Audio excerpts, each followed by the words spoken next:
Hello friends, আজকে তোমাদের সাথে আলোচনা করতে যাচ্ছি অস্টিওআর্থ্রাইটিস নিয়ে। তাহলে চলো শুরু করা যাক। প্রথমেই আমাদেরকে জানতে হবে হোয়াট ইজ অস্টিওআর্থ্রাইটিস, অর্থাৎ অস্টিওআর্থ্রাইটিস কী। Osteoarthritis is a non-inflammatory degenerative condition of joints characterized by degeneration of articular cartilage and formation of new bone. Example হচ্ছে অস্টিওফাইটস। তাহলে অস্টিওআর্থ্রাইটিস হচ্ছে একটা নন ইমপ্লামেটারি, অর্থাৎ যেখানে কোনো ইমপ্লামেশন হবে না। ইমপ্লামেশন তো আমরা সবাই বুঝি, ফুলে যাওয়া, যেটাকে আমরা সোয়েলিং বলি।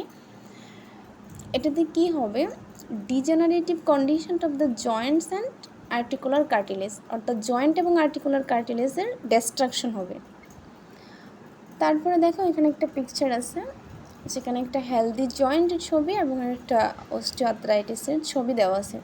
ওখানে খেয়াল করলে দেখতে পাবে যে একটা কালারফুল ব্লু কালার দেখা যাচ্ছে, ওটাকে বলে হাইলিন কার্টিলেজ, অর্থাৎ দুইটা বোনের মাঝখানে যে কালারগুলো দেখতে পাচ্ছ এটা হচ্ছে হাইলিন কার্টিলেজ। যখন আমাদের অস্টিওআর্থ্রাইটিস হয় তখন এই হাইলিন কার্টিলেজটা ডিস্ট্রাকশন হয়ে যায়, অর্থাৎ হাইলিন কার্টিলেজটা ক্ষয় হয়ে যায়, যার ফলে কি হয়, এখানে কোনো কার্টিলেজ থাকে না, ফলে দুইটা বোন একসাথে ফ্রিকশন হয়, অর্থাৎ ঘর্ষণ লাগে, যার ফলে কি হয়, বোনেরও ডিস্ট্রাকশন হয়। তারপরে চলো দেখা যাক সাইন অ্যান্ড সিমটমসগুলো দেখে নিই অস্টিওআর্থ্রাইটিসের।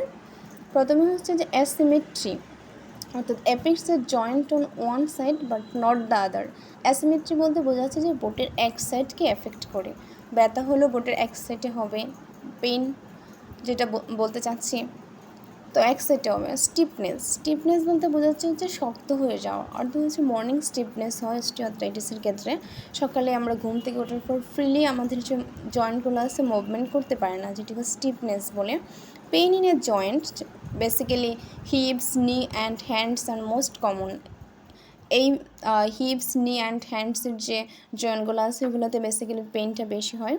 বোন স্পিয়ার্স বলতে বোঝাচ্ছে হচ্ছে বনি গ্রোথ দ্যাট ফ্রম বোন এইডস, অর্থাৎ আমাদের যে বোনের যেখানে হাইলিন কার্টিলেজ থাকে, যখন হাইলিন কার্টিলেজ ডিস্ট্রাকশন হয়ে যায় তখন সেখানে নতুন করে বোনের সৃষ্টি হয়। থ্যাংক ইউ সবাইকে।